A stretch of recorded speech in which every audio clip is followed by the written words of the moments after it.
What I'm about to share with you, my friends, isn't just academic fluff or some fleeting psychological jargon du jour. No, this study changes everything we know about fearful avoidance.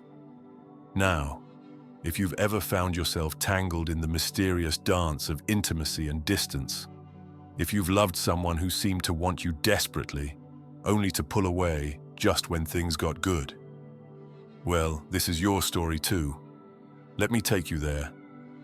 Imagine a pendulum, not a gentle, sleepy one from your grandfather's clock, but something more like Newton's cradle strung up on barbed wire. On one end, anxiety, desperate, clinging, terrified of abandonment. On the other, avoidance, silent, brooding, desperate for air. And right there, swinging like a mad marionette, is the fearful avoidant. A person torn between two fires, yet unable to step into either. For years, this pendulum metaphor ruled the kingdom of attachment theory. It was accepted, nodded at, published, printed. We thought we understood them. The fearful avoidance. A conflicted mess of wounds from childhood, yes, but essentially a creature of balance. Swing anxious when afraid of losing love. Swing avoidant when afraid of losing self. Neat, symmetrical, predictable. Then, bam! This study, it dared to look deeper, to toss the pendulum off its hinge. What they found was astonishing. When presented with emotional stimuli, good, bad, or neutral, fearful avoidance didn't swing anxiously as expected. They didn't cry out or cling. They didn't plead or beg. They withdrew. Avoidance, not anxiety, was their first instinct.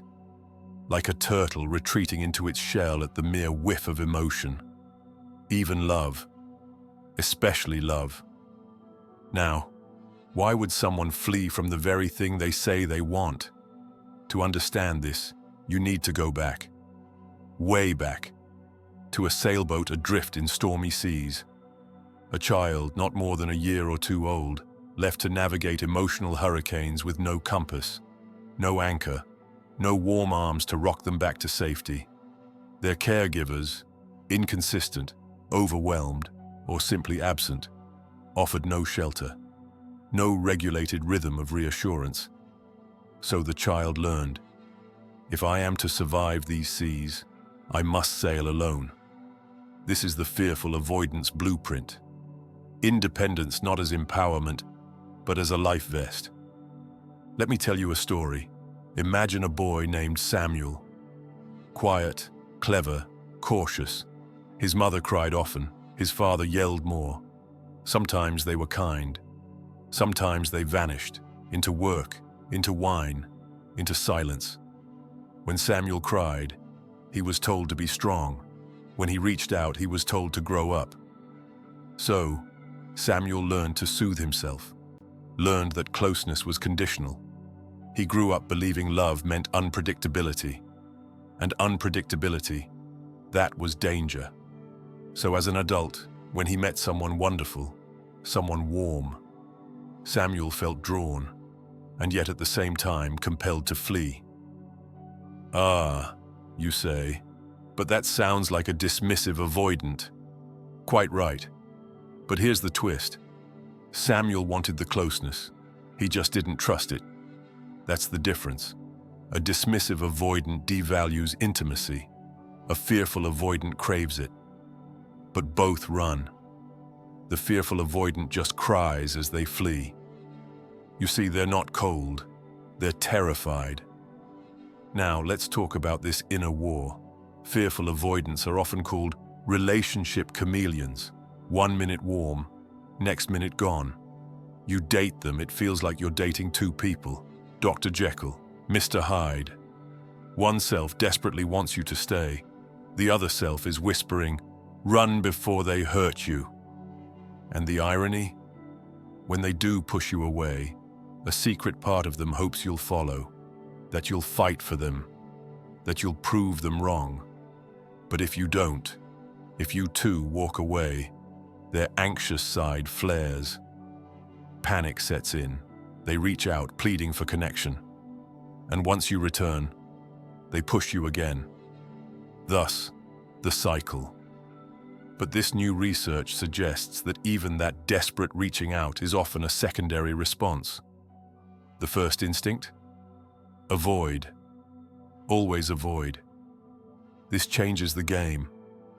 We once thought fearful avoidants were split 50-50 between anxious and avoidant tendencies.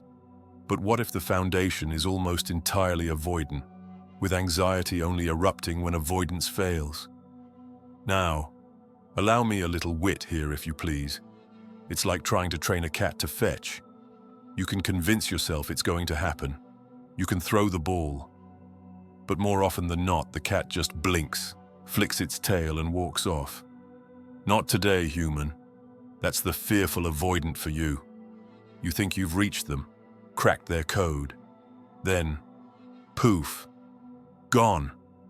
And yet their eyes are still on you from the shadows. Now, you might be wondering, what's the cure for such a riddle? Not medication, says psychoanalyst Erica Kaza, but relationship. Therapy, yes, but not for the sake of insights alone. It's not what the therapist says. It's what the therapist is. A calm harbor, a consistent heartbeat, a human mirror that reflects. You are safe, you are seen, you are enough.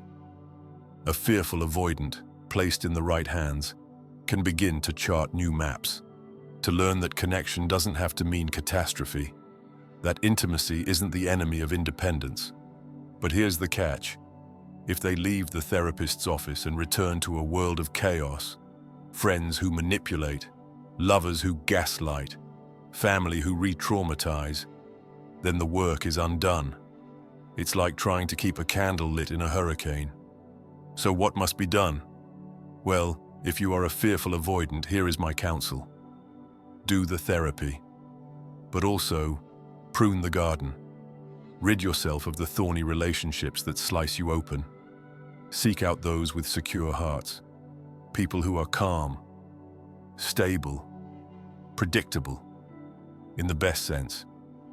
And if you love a fearful avoidant, may I implore you, see the wound, not just the behavior. Don't chase, but don't abandon either. Be still, be kind, be the Caribbean in their Atlantic storm. Because when a fearful avoidant finally feels safe enough to stay, not because they're afraid to lose you, but because they want to be near you, that's where healing begins. That is the real revelation. This study changed everything we know about fearful avoidance. But perhaps, just perhaps, it might change them too. If we listen, if we understand, if we dare to love them anyway. If you believe this video might help someone dear to you, share it with them. A small gesture on your part could mean the world to a friend in need.